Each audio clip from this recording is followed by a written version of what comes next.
Friends, welcome to GBR classes. ఈరోజు educational అప్డేట్స్తో పాటుగా ముఖ్యమైన కరెంట్ అఫైర్స్ను పరిశీలించే ప్రయత్నం చేద్దాం. నా ఛానల్ను మొదటిసారిగా చూస్తున్న వారు సబ్స్క్రైబ్ చేసుకొని ఛానల్లో ఉన్నటువంటి గ్రూప్స్ సంబంధించిన వివిధ క్లాస్ను విని పీడిఎఫ్ను డౌన్లోడ్ చేసుకోగలరు. ప్రతి క్లాస్ నుంచి 2 మార్క్స్ వచ్చే విధంగా డిజైన్ చేయడం జరిగింది, కాబట్టి అవకాశాన్ని వినియోగించుకుంటారని ఆశిస్తున్నాను. ఇక ఈరోజు ఉన్న ముఖ్యమైన కరెంట్ అఫైర్స్ను పరిశీలించే ప్రయత్నం చేద్దాం. గగనంలో ఘోరం, అమెరికాలో విమాన ప్రమాదానికి సంబంధించిన వార్త ఇది. అమెరికాలో విమానాన్ని ఢీకొన్న సైనిక హెలికాప్టర్, నదిలో కూలిపోయిన లోహ విహంగాలు. విమానంలో 4 సిబ్బంది సహా 64 మంది మృతి. ఇప్పుడు అమెరికాలో వాషింగ్టన్లో ఎయిర్పోర్ట్లో ల్యాండ్ అవుతున్న విమానం హెలికాప్టర్ను ఢీకొన్న సందర్భంగా 64 మంది మృతి చెందిన సంఘటనకు సంబంధించిన వార్త ఇది. ఇంకా నెక్స్ట్ చూద్దాం. నేడు ఉస్మానియా ఆసుపత్రికి సీఎం భూమి పూజ, అత్యాధునిక వైద్య సౌకర్యాలతో నిర్మాణమని. ఇక్కడ చూడండి, ఉస్మానియా ఆసుపత్రి భవన నమూనా ఇక్కడ ఇవ్వడం జరిగింది. అత్యాధునిక వైద్య సౌకర్యాలు కల్పించాలనే లక్ష్యంతో పునర్నిర్మించ తలపెట్టిన ఉస్మానియా ఆసుపత్రి భవన శంకుస్థాపనకు ఏర్పాట్లు పూర్తయ్యాయి. శుక్రవారం నూతన ఆసుపత్రి నిర్మాణానికి సీఎం భూమి పూజ చేయనున్నారని ఈ వార్త. ఇక్కడ నిజాం కాలంలో నిర్మించినటువంటి ఉస్మానియా ఆసుపత్రి స్థానంలో అత్యాధునిక సౌకర్యాలతో ఆధునిక పేషెంట్ల సంఖ్యకు తగ్గట్టుగా అధునాతనంగా నిర్మించాలనే దానికి సంబంధించి భూమి పూజ ఈరోజు ఉందన్న సంబంధించిన వార్త ఇది. నెక్స్ట్ చూద్దాం. నేటి నుంచే బడ్జెట్ భేటీ, రాష్ట్రపతి ప్రసంగంతో ప్రారంభం, రేపు కేంద్ర పద్దు. పార్లమెంట్ బడ్జెట్ సమావేశాలు శుక్రవారం ప్రారంభమవుతున్నాయి. ఉదయం 11 గంటలకు ఉభయ సభల సంయుక్త సమావేశంలో ద్రౌపది ముర్ము ప్రసంగంతో ఇవి ప్రారంభం కావడం జరుగుతుందని ఇక్కడ ఇవ్వడం జరుగుతుంది. ఆ తర్వాత 2024-25కు సంబంధించిన ఆర్థిక సర్వేను కేంద్ర ఆర్థిక మంత్రి నిర్మలా సీతారామన్ సభలో ప్రవేశపెట్టడం జరుగుతుందని ఇక్కడ మనకు బడ్జెట్ సమావేశాలకు ప్రారంభానికి సంబంధించి న్యూస్ తెలియజేయడం జరుగుతుంది. రాజ్యాంగంలో ఎన్నో ఆర్టికల్ బడ్జెట్ గురించి తెలియజేస్తుంది. అసలు బడ్జెట్ అనే పదము రాజ్యాంగంలో పేర్కొనబడలేదు. యాన్యువల్ ఫైనాన్షియల్ స్టేట్మెంట్, వార్షిక ఆర్థిక ప్రకటన అనే పేరుతో పేర్కొనడం జరిగింది. ఏ ఆర్టికల్లో పేర్కొనడం జరిగింది అనేది కేంద్ర బడ్జెట్ గురించి మరియు రాష్ట్ర బడ్జెట్ గురించి ఏ ఆర్టికల్లో పేర్కొన్నాయో కింద కామెంట్ సెక్షన్లో తెలియజేయండి. నెక్స్ట్ వార్త చూద్దాం. జాతిపితకు ఘన నివాళి, లంగర్ హౌస్లో మహాత్ముడికి నివాళులు అర్పిస్తున్న గవర్నర్ జిష్ణుదేవ్ వర్మ, సీఎం రేవంత్ రెడ్డి. ఇక్కడ చూడండి, జాతిపిత మహాత్మా గాంధీ వర్ధంతికి సందర్భంగా ఇక్కడ మహాత్మా గాంధీ బాపు ఘాట్ వద్ద నివాళులు అర్పిస్తున్న సంబంధించిన వార్త ఇది. నెక్స్ట్ చూద్దాం. ఇక్కడ చూడండి, కరెంట్ అఫైర్స్ పరంగా ముఖ్యమైనదిగా భావించవచ్చు. పట్టణ తలసరి నెలవారీ ఖర్చు 8,978 రూపాయలుగా ఇక్కడ ఇవ్వడం జరిగింది. దేశంలో రాష్ట్రమే టాప్, గ్రామాల్లో 5,435 రూపాయలు. చదువు కోసం చేస్తున్న వ్యయం కూడా ఇక్కడ అధికమని ఇవ్వడం జరుగుతుంది. ఆహార ఖర్చులో 33% ప్రాసెస్డ్ ఫుడ్ కోసమే. కుటుంబ వినియోగ వ్యయ సర్వే 2023-24 వెల్లడించడం జరిగిందని ఇక్కడ ఇవ్వడం జరుగుతుంది. పట్టణంలో ఇప్పుడు కుటుంబ వినియోగ వ్యయ సర్వే 2023-24 ప్రకారం పట్టణంలో తలసరి నెలవారీ ఖర్చు చూసినట్టయితే 8,978 రూపాయలు. ఇది పట్టణ తలసరి ఖర్చు పరంగా దేశంలో మన తెలంగాణనే టాప్ ఉందని తెలియజేయడం జరుగుతుంది. అదేవిధంగా గ్రామాల్లో తలసరి నెలవారీ వ్యయం చూసినట్టయితే 5,435 రూపాయలుగా మనం గుర్తుంచుకోవాల్సిన అవసరం ఎంతైనా ఉంది. నెక్స్ట్ చూద్దాం. జన్మతః పౌరసత్వ హక్కు రద్దుకు బిల్లు, అమెరికాలో జన్మించిన పిల్లలకు జన్మతః లభించే పౌరసత్వ హక్కును రద్దు చేసే బిల్లును రిపబ్లికన్ సభ్యులు సెనెట్లో ప్రవేశపెట్టారు. జన్మతః పౌరసత్వ హక్కు అక్రమ వలసదారులకు వరంగా మారిందని, జాతీయ భద్రత బలహీనపడుతుందని సెనేటర్స్ లిండ్సే గ్రహం వీళ్ళు తెలియజేయడం జరిగింది. ఇప్పుడు జన్మతః పౌరసత్వ హక్కు రద్దుకు సంబంధించిన బిల్లును సెనెట్లో ప్రవేశపెట్టడం జరిగిందని ఇక్కడ మనం భావించవచ్చు. నెక్స్ట్ చూద్దాం. డబ్ల్యూఎఫ్లో డిజిటల్ హెల్త్ కార్డు ప్రస్తావన. ఇది కరెంట్ అఫైర్స్ పరంగా చాలా ఇంపార్టెంట్గా భావించవచ్చు. Telangana family digital health card అంతర్జాతీయ దృష్టిని ఆకర్షించింది. వరల్డ్ ఎకనామిక్ ఫోరం శ్వేతపత్రంలో one state one card pilot project గురించి ప్రస్తావించారు. Telangana family digital health card pilot ప్రాజెక్టును కేస్ స్టడీగా డబ్ల్యూఎఫ్ వివరించింది. ప్రపంచంలో 7 ప్రయత్నాలలో తెలంగాణ ఒకటిగా పేర్కొంది. ఆరోగ్య సేవలు, సంక్షేమ పథకాలను ఒకే కార్డు ద్వారా ప్రజలకు అందించేందుకు సీఎం రేవంత్ రెడ్డి దీన్ని పైలట్ ప్రాజెక్టుగా చేపట్టినట్టు తెలిపింది. ఇక్కడ చూడండి, మన తెలంగాణ ప్రభుత్వం అమలు చేస్తున్నటువంటి డిజిటల్ హెల్త్ కార్డు డబ్ల్యూఎఫ్లో వరల్డ్ ఎకనామిక్ ఫోరంలో ప్రస్తావన జరిగిందని మనం కరెంట్ అఫైర్స్ పరంగా గుర్తుంచుకోవాల్సిన అవసరం ఉంది. ఎక్కడ కూడా స్కిప్ చేయకుండా చూడండి. ఎన్నో కరెంట్ అఫైర్స్ను డైలీ 2-3 అవర్స్ పరిశీలించి 3-4 పేపర్లు పరిశీలించి కరెంట్ అఫైర్స్ను కవర్ చేస్తున్నాం కాబట్టి ఛానల్ను చూసిన వారు లైక్ చేసి సబ్స్క్రైబ్ చేసుకోవాల్సిందిగా కోరుతా ఉన్నాను. నెక్స్ట్ చూద్దాం. కేంద్ర రాష్ట్రాల మధ్య సహకారంతోనే వికసిత్ భారత్, ఇరుపక్షాలు నిర్దేశక పాత్ర పోషించాలి. ఆర్బీఐ మాజీ గవర్నర్ దువ్వూరి సుబ్బారావు. ఇక్కడ చూడండి, కేంద్ర రాష్ట్రాలు పరస్పర సమన్వయంతో వికసిత్ భారత్ అనే లక్ష్యం నెరవేరుతుందని మాజీ గవర్నర్ దువ్వూరి సుబ్బారావు పేర్కొనడం మనం చూడవచ్చు. ఇక్కడ మరి కేంద్ర రాష్ట్రాల మధ్య శాసనపరమైన, కార్యనిర్వహణ, ఆర్థిక సంబంధాలు, కేంద్ర రాష్ట్ర సంబంధాల గురించి రాజ్యాంగంలో ఎన్నో భాగంలోని ఏ ఆర్టికల్ తెలియజేస్తాయో కామెంట్ సెక్షన్లో తెలియజేయండి. నెక్స్ట్ చూద్దాం. ఆచార్యుల పదవి విరమణ వయసు 65 సంవత్సరాలకు పెంపు, రాష్ట్ర సర్కార్ ఉత్తర్వుల జారీ. రాష్ట్రంలో ఉన్నత విద్యాశాఖ పరిధిలోని 12 విశ్వవిద్యాలయాల్లో పనిచేస్తున్న ఆచార్యులకు ప్రభుత్వం వారి పదవి విరమణ వయసును 60 నుంచి 65 సంవత్సరాలకు పెంచుతూ కీలక నిర్ణయం తీసుకుందని మనం ఇక్కడ పరిశీలించవచ్చు. యూనివర్సిటీల్లో ప్రొఫెసర్స్ యొక్క రిటైర్మెంట్ ఏజ్ను 60 నుంచి 65 సంవత్సరాలకు పెంచడానికి సంబంధించిన వార్తగా మనం దీన్ని భావించాలి. నెక్స్ట్ చూద్దాం. విలువ ఆధారిత విద్యతోనే సత్సమాజ నిర్మాణం, భారతీయ సంస్కృతి ఉత్సవంలో సుప్రీంకోర్టు మాజీ న్యాయమూర్తి జస్టిస్ శివరాజ్ పాటిల్ అనే వ్యక్తి గతంలో లోక్సభ స్పీకర్గా కూడా పనిచేయడం జరిగింది. ఆ శివరాజ్ పాటిల్ వేరిక్కడ. సుప్రీంకోర్టు మాజీ న్యాయమూర్తి జస్టిస్ శివరాజ్ పాటిల్ కర్ణాటకలోని సేడంలో జరుగుతున్నటువంటి భారతీయ సంస్కృతి ఉత్సవంలో మనము ఈ ఉత్సవం గురించి గత 2-3 రోజుల నుంచి చెప్పుకుంటున్నాం. సంస్కృతి ఉత్సవంలో మాట్లాడుతూ మరి వాల్యూ బేస్డ్ ఎడ్యుకేషన్ తోటే మరి మంచి సమాజం నిర్మితం కావడం జరుగుతుందని ఆయన తన ఉపన్యాసంలో తెలియజేయడం జరిగిందిగా భావించవచ్చు. ఇక్కడ కరెంట్ అఫైర్స్ పరంగా గుర్తుంచుకోవాలి. భారతీయ సంస్కృతి ఉత్సవం ఈ మధ్య ఎక్కడ జరిగిందని అంటే కర్ణాటక రాష్ట్రంలోని సేడంలో జరిగిందన్న విషయాన్ని అభ్యర్థులు గుర్తుంచుకోవాల్సిన అవసరం ఉంది. ఎగ్జామ్ పాయింట్ ఆఫ్ వ్యూలో మనకి ఏం అవసరం ఉంటుందో అది మాత్రమే పరిశీలించాలి.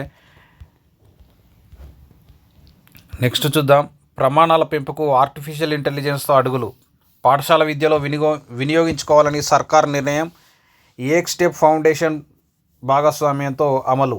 పాఠశాల విద్యలో విద్యా ప్రమాణాల పెంపు కోసం ఆర్టిఫిషియల్ ఇంటెలిజెన్స్ను పూర్తి స్థాయిలో వినియోగించుకోవాలని రాష్ట్ర ప్రభుత్వం నిర్ణయించింది. ఈ క్రమంలో ముఖ్యమంత్రి రేవంత్ రెడ్డి సూచనతో పాఠశాలలో ఆర్టిఫిషియల్ ఇంటెలిజెన్స్ వినియోగంపై కృషి చేస్తున్నటువంటి బెంగళూరులోని ఏక్ స్టెప్ ఫౌండేషన్ రాష్ట్ర విద్యాశాఖ కార్యదర్శి డాక్టర్ యోగితా రాణా నేతృత్వంలో ఉన్నత స్థాయి ప్రతినిధి బృందం ఇక్కడ బెంగళూరులోని ఏక్ స్టెప్ ఫౌండేషన్తో అవగాహన కుదుర్చుకుంటున్నట్టుగా మనము స్కూల్ ఎడ్యుకేషన్ కానీ పాఠశాల విద్యలో ఆర్టిఫిషియల్ ఇంటెలిజెన్స్ అమలు చేయాలని ప్రభుత్వం నిర్ణయిస్తుందని మనము భావించాలి. నెక్స్ట్ చూద్దాం. కర్నూలులో హైకోర్టు బెంచ్ ఏర్పాటులో కీలక పరిణామం. న్యాయమూర్తులకు సౌకర్యాలపై ఒక రోజులో వివరాలు ఇవ్వాలని కలెక్టర్కు హైకోర్టు రిజిస్ట్రార్ లేఖ. వెంటనే స్పందించిన కలెక్టర్. ఇప్పుడు ఆంధ్రప్రదేశ్ హైకోర్టు విజయవాడలో ఉన్న నేపథ్యంలో కర్నూలులో బెంచ్ ఏర్పాటు చేయడానికి సంబంధించిన వార్తగా మనము దీన్ని పరిశీలించాలి. ఏపీ న్యూస్గా మనం దీన్ని భావించాల్సిన అవసరం ఉంది. 9553440009తో 161 సేవలు. ఆంధ్రప్రదేశ్లో ఇక వాట్సాప్ పాలన, చిటికెలో ధృవపత్రాలు, ఆర్టీసీ దేవాలయాల టికెట్లు ప్రారంభించినటువంటి మంత్రి నారా లోకేష్. ఏపీలో వాట్సాప్ పాలన ప్రారంభించిన దానికి సంబంధించిన వార్తగా దీన్ని మనం పరిశీలించవచ్చు. నెక్స్ట్ చూద్దాం. కాలేయ మార్పిడిలో ఉస్మా నయా రికార్డు. నెల రోజుల్లోనే 5 అరుదైన శస్త్రచికిత్సలు, మళ్ళీ ప్రాణం పోసిన అమ్మమ్మ. ఇక్కడ చూడండి, కాలేయ మార్పిడిలో ఉస్మానియా రికార్డు సృష్టించిందన్న వార్తకు సంబంధించి ఈ వార్తగా మనం భావించవచ్చు. నెక్స్ట్ చూద్దాం. అమెరికా మల్టీ ఎథ్నిక్ కమిషన్ ఉత్తమ మహిళగా జ్యోత్స్న మహిళల సమానత్వం సాధికారత కోసం కృషి చేస్తున్న కాచిగూడకు చెందిన టీడీపీ జాతీయ అధికార ప్రతినిధి పి జోస్న తిరునగిరిని ప్రపంచంలోని 20 మంది ఉత్తమ మహిళలో ఒకరిగా అమెరికన్ మల్టీ ఎథ్నిక్ కమిషన్ గుర్తించిందని ఇక్కడ మనము పరిశీలించాలి. కరెంట్ అఫైర్స్ పరంగా అమెరికా మల్టీ ఎథ్నిక్ కమిషన్ ఉత్తమ మహిళగా జోస్న పేరు గుర్తుంచుకుంటే సరిపోతుంది. నెక్స్ట్, గ్వాంటనామో బేలో 30,000 మంది నిర్బంధానికి ఏర్పాట్లు, మెమోరాండంపై ట్రంప్ సంతకం. గ్వాంటనామో బేలో 30,000 మంది నేరాభియోగాలున్న అక్రమ వలసదారులను నిర్బంధించేందుకు ఏర్పాట్లు చేసే ప్రెసిడెన్షియల్ మెమోరాండంపై అమెరికా అధ్యక్షుడు డొనాల్డ్ ట్రంప్ సంతకం చేయడం జరిగింది. దీని నిర్మాణానికి చర్యలు తీసుకోవాలని రక్షణ, హోంల్యాండ్ విభాగాలను ఆయన ఆదేశించారు. ఇప్పటిదాకా గ్వాంటనామో బేను ఉగ్రవాదులను నిర్బంధించేందుకు వినియోగిస్తున్నారు. 30,000 మందిలో తీవ్ర నేరాభియోగాలున్న నిందితులు ఉన్నారని, వారిని స్వదేశాలు నియంత్రిస్తాయన్న నమ్మకం తమకు లేదని ట్రంప్ వ్యాఖ్యానించడం సంబంధించి ఈ వార్తగా మనం పరిశీలించాలి. నెక్స్ట్ చూస్తే, కుంభమేళాలో మహాత్ముడు ఆధ్యాత్మిక వేడుకలో స్వరాజ్య స్ఫూర్తి, ఇండియన్ హిస్టరీకి సంబంధించి మనం ఒక అంశాన్ని ఇక్కడ మనం పరిశీలించవచ్చు. దక్షిణాఫ్రికా నుంచి భారత్ తిరిగి వచ్చి అప్పుడప్పుడే స్వాతంత్ర సంగ్రామంలో అడుగుపెడుతున్న మహాత్మా గాంధీ 1918 నాటి కుంభమేళను సందర్శించి ఆధ్యాత్మిక వేడుకలో స్వరాజ్య స్ఫూర్తిని రగిలించారు. మినీ ఇండియాలో అన్ని ప్రాంతాల్లో వ్యక్తులు గుమికూడే ఈ మేళాను భారతీయుల్లో పోరాట స్ఫూర్తిని నింపేందుకు సరైన వేదికగా మహాత్ముడు భావించాడని ఇక్కడ మనం భావించవచ్చు. ఇక్కడ చూడండి, గురువారం గాంధీ వర్ధంతి సందర్భంగా ఆయన విశేషాలు చర్చకు రావడం జరిగిందని. మరి ఇక్కడ ఈ సందర్భంగా మహాత్మా గాంధీ దక్షిణాఫ్రికా నుంచి భారతదేశంలోకి మరి ఏ సంవత్సరంలో వచ్చాడు, ఆయన వచ్చిన రోజును సందర్భంగా ఏ దినోత్సవంగా ప్రతి సంవత్సరం జరుపుకుంటారనే అంశాన్ని కామెంట్ సెక్షన్లో తెలియజేయండి. నెక్స్ట్ చూద్దాం, అమెరికా ఆర్థిక సేవల సంస్థకు భారతీయ CEO, కరెంట్ అఫైర్స్ పరంగా ఇంపార్టెంట్. యుఎస్ బ్యాంకర్స్ ముఖ్య కార్యనిర్వహణాధికారిగా గుంజన్ కేడియా, అమెరికాకు చెందినటువంటి బహుళజాతి ఆర్థిక సేవల సంస్థ యుఎస్ బ్యాంకర్స్కు తదుపరి CEOగా గుంజన్ కేడియా నియమితులయ్యారని మరి ఇక్కడ ఇస్తూ ఉన్నాడు. ఈ కంపెనీకి నేతృత్వం వహించే తొలి భారతీయ అమెరికన్ ఈమెనేగా చెప్పవచ్చు. ఈమె ఢిల్లీకి చెందిన మహిళగా మనము భావించవచ్చు. నెక్స్ట్ చూద్దాం, ఛాయాగ్రాహకుడు రవివర్మన్కు అరుదైన గౌరవం.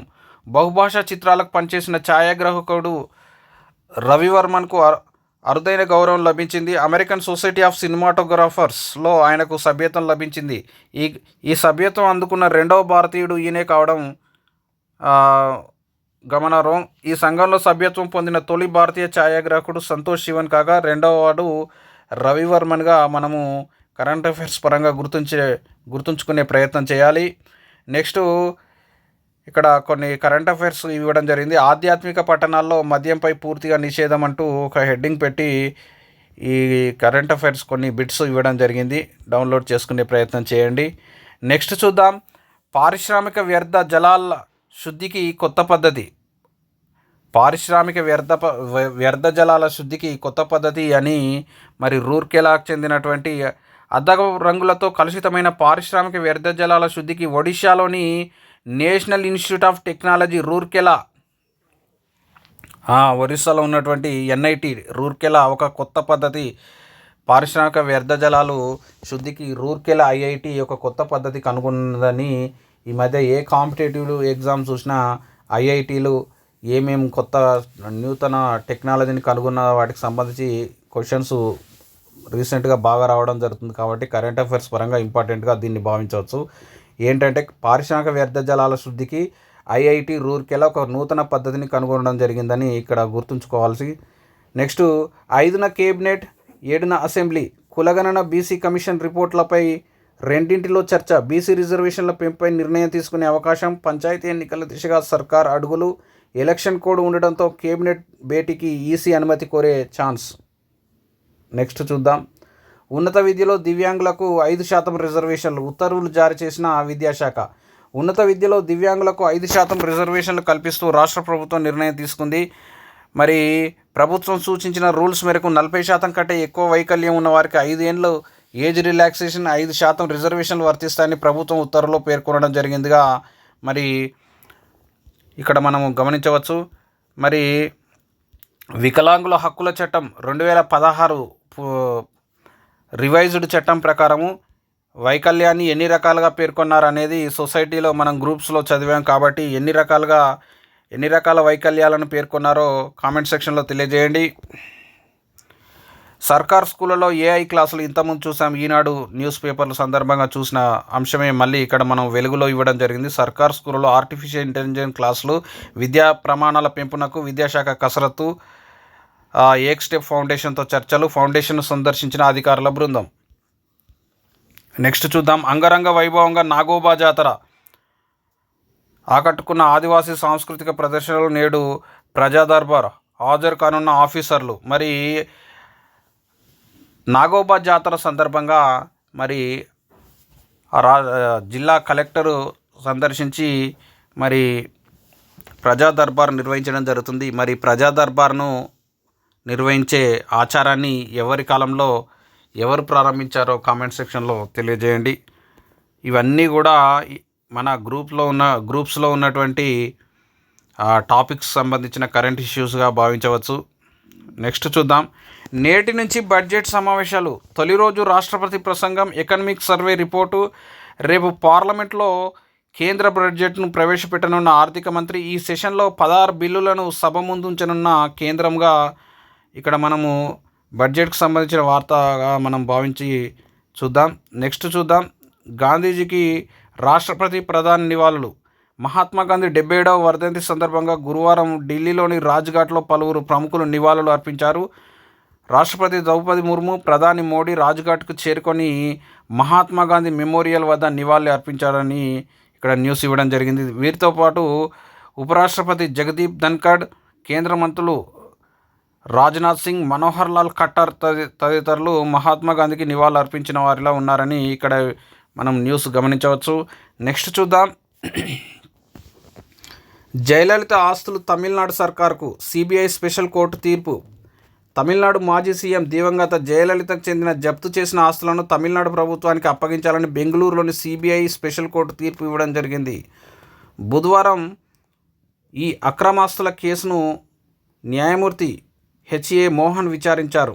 ఇక్కడ చూడండి, జయలలితకు సంబంధించిన ఆస్తులు తమిళనాడు సర్కార్కు చెందుతాయని సిబిఐ కోర్టు తీర్పు ఇచ్చిందిగా మనం భావించవచ్చు.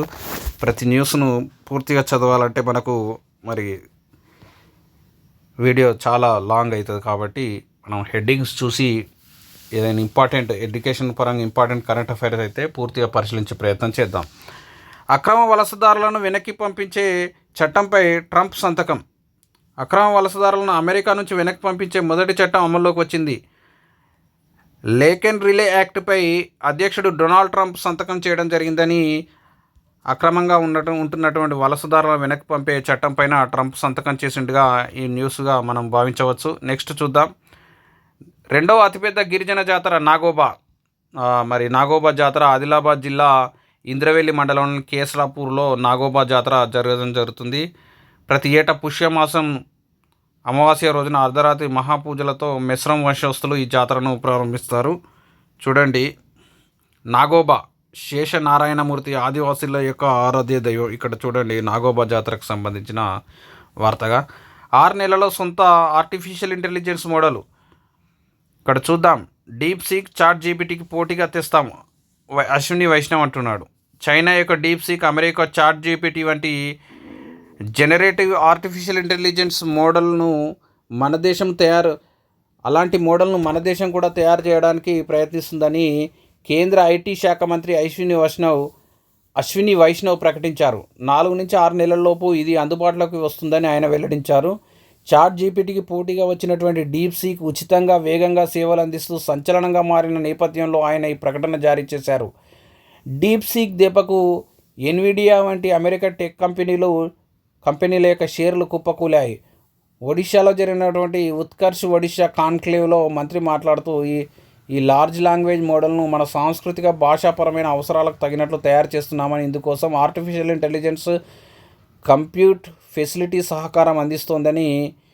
ఇప్పుడు ఇక్కడ చూడండి, డీప్ సీక్ చాట్ జీపీటీలకు పోటీగా మరి మనం కూడా సొంత ఆర్టిఫిషియల్ ఇంటెలిజెన్స్ మోడల్ను తయారు చేస్తామని మన ఐటీ శాఖ మంత్రి, కేంద్ర ఐటీ శాఖ మంత్రి అయినటువంటి అశ్విని వైష్ణవ్ ప్రకటించారని ఇక్కడ మనం చూడొచ్చు. నెక్స్ట్ చూద్దాం. మనుషులు పారిశుద్ధ్య పనులు చేయడంపై నిషేధం. హైదరాబాద్ సహా 6 మెట్రో నగరాలకు వర్తింపు. సుప్రీంకోర్టు ఆదేశాలు. పారిశుద్ధ్య కార్యక్రమాల్లో మురుగునీటి కాలువల శుభ్రపరచడంలో మానవులను వినియోగించడంపై సుప్రీంకోర్టు నిషేధం విధించిందిగా చెప్తున్నాడు. పారిశుద్ధ్య కార్మిక మనుషులు పారిశుద్ధ్య కార్యక్రమాలు చేయకుండా నిషేధం చేసిన చట్టం ఎప్పుడు చేయడం జరిగిందనేది రీసెంట్ గ్రూప్ 3 ఎగ్జామ్లో అడగడం జరిగింది. ఏ సంవత్సరంలో చేయడం జరిగిందో కామెంట్ సెక్షన్లో మెసేజ్ చేయండి. మాతృభాషలో బోధనతోటే ఆవిష్కరణలు. 2 ఏళ్లలో ఇంజనీరింగ్, వైద్యం, ఇతర ఉన్నత విద్యా పుస్తకాలు సిద్ధం. ఆర్టిఫిషియల్ ఇంటెలిజెన్స్ సాయంతో ఆంగ్లం నుండి 22 భాషల్లోకి తర్జుమా. ఈనాడుతో national education technology forum chairman doctor D Sahasrabuddhe. ఇక్కడ చూడండి, మాతృభాషలో బోధనతోటి ఆవిష్కరణలు జరుగుతాయని ఇక్కడ ఇవ్వడం జరిగింది. ఆర్టిఫిషియల్ ఇంటెలిజెన్స్ సాయంతో ఇంజనీరింగ్, మెడిసిన్ అట్లాంటి కోర్సులకు సంబంధించిన ఉన్నత పుస్తకాలను తెలుగులోకి ట్రాన్స్లేట్ చేసే ప్రయత్నం చేయడం జరుగుతుందని ఇక్కడ వార్తగా మనము గమనించవచ్చు.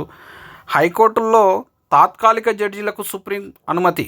హైకోర్టులోని పెండింగ్ క్రిమినల్ కేసుల సత్వర పరిశీలనకు తాత్కాలిక న్యాయమూర్తులను నియమించుకునేందుకు కొన్ని పరిమితులతో సర్వోన్నత న్యాయస్థానం అనుమతించడం జరిగిందని హైకోర్టులో అదనపు పెండింగ్ కేసులో ఉన్న నేపథ్యంలో తాత్కాలిక న్యాయమూర్తులకు సుప్రీం అనుమతించిందిగా మనం ఈ వార్తను చూడవచ్చు. ఇంతటితో ఈరోజు ఉన్నటువంటి ఎడ్యుకేషన్ అప్డేట్స్ మరియు కరెంట్ అఫైర్స్ను పూర్తిగా పరిశీలించా. నా యొక్క ఛానల్ను డైలీ చూస్తున్నవారు సబ్స్క్రైబ్ చేసుకోండి. డైలీ జాబ్ అప్డేట్స్తో పాటుగా ముఖ్యమైన కరెంట్ అఫైర్స్ అందించడం జరుగుతుంది. అంతేకాకుండా తెలంగాణకు సంబంధించిన గ్రూప్స్కి సంబంధించి మరియు ఏపీకి తెలంగాణ రెండింటికి సంబంధించినటువంటి గ్రూప్ 2 సిలబస్ సంబంధించి క్లాసెస్ మన ఛానల్లో అందుబాటులో ఉన్నాయి. పరిశీలించండి. వాటికి సంబంధించిన పీడిఎఫ్స్ కూడా మన వాట్సాప్ ఛానల్లో అందుబాటులో ఉంటాయి. ముఖ్యంగా Telangana movement, Telangana culture, Indian society, అదేవిధంగా ఇండియన్ పాలిటీ, ఇవన్నీ క్లాసెస్ రెగ్యులర్గా చేసే ప్రయత్నం చేయడం జరుగుతుంది. ప్రతి క్లాస్ నుంచి కనీసం 1 to 2 మార్క్స్ వచ్చే విధంగా డిజైన్ చేసి అత్యంత ప్రామాణికంగా పీడిఎఫ్స్ అందించడం జరుగుతుంది. కాబట్టి ఈ అవకాశాన్ని వినియోగించుకోండి. నెక్స్ట్ క్లాస్తో మళ్ళీ కలుద్దాం. All the best. Thank you friends.